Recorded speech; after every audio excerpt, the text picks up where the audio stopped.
इसमें जो हमने पहली वैल्यू मिली है ये हम इसे एम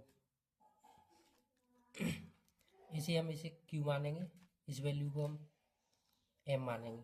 ठीक है, तो हमारी जो टेबल बनेगी वो N M A Q operation, ये टेबल बनेगी हमारी। ठीक है, तो इसमें हम पहले ये सात सात का बाइनरी डिजिट निकाल रहे हैं।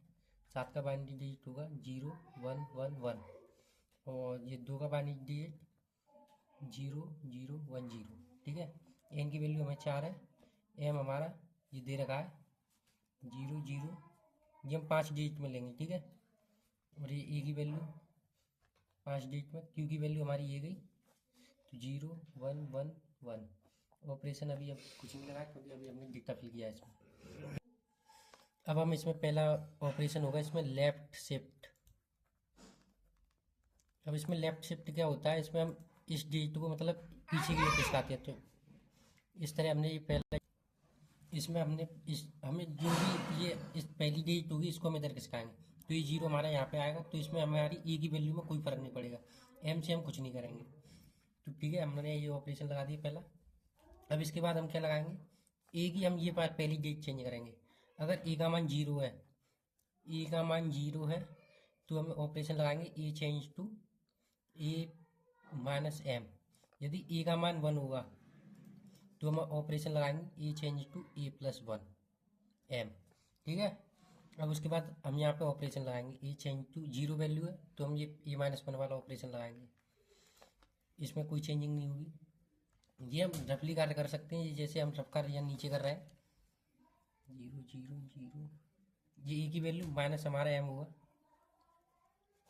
तो 0 में से 0 आएगा, कुछ नहीं बचेगा। यहाँ 0 में से बन जाएगा 1, ये हमने बाइनरी डिजिट में ये इसे घटा दिया, तो हम ये ए की वैल्यू को यहाँ पर रख देंगे, एम में कोई चेंज नहीं होगा। अब इसके बाद हम देखते हैं यहाँ पे जो हमारे ए की जो फर्स्ट डिजिट है, यदि यहाँ पे 1 ए का मान 1 है, मतलब फर्स्ट डिजिट 1 है, तो क्यू इक्वल 0 जाएगा। अगर ए का मान 0 है तो क्यू इक्वल 1 इंसर्ट होगा। ठीक, तो हम इसमें क्यू 0, यहाँ 1 है तो हम 0 इंसर्ट करेंगे इसमें, तो 1 1 1 0।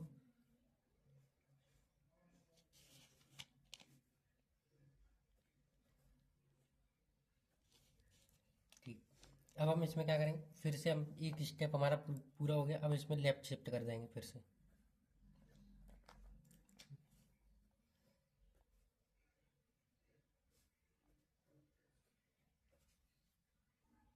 यहाँ पे जब हम क्यू 0 मतलब वैल्यू इंसर्ट करेंगे तो यहाँ पे एक माइनस ये एन की वैल्यू एक कम होती जाएगी। ठीक, तो फिर हमने लेफ्ट शिफ्ट कर दिया। अब उसके बाद हम ऑपरेशन लगाएंगे जहाँ हमारी जो,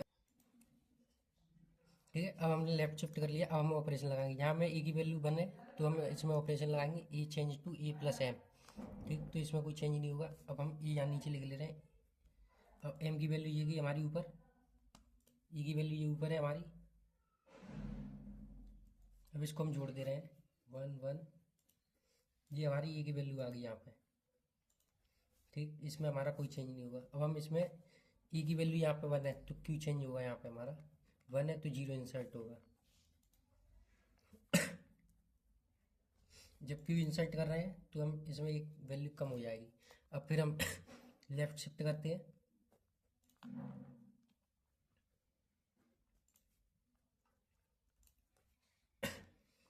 अब उसके बाद हम देख रहे हैं ए की वैल्यू फिर से 1 है तो फिर ऑपरेशन यही वाला लगेगा ए प्लस एम।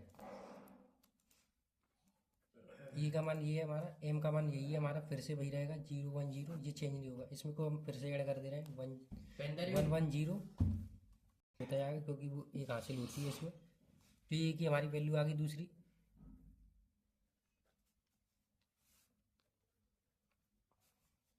और अब हम अब यहाँ हमारी ए की वैल्यू 0 है तो हम क्यू 0 में 1 इंसर्ट करेंगे। ठीक, तो यहाँ पे हमारा 1 इंसर्ट होगा। अभी हमारी यहाँ पे एक माइनस हो जाएगी। अब फिर लेफ्ट शिफ्ट करते हैं हम,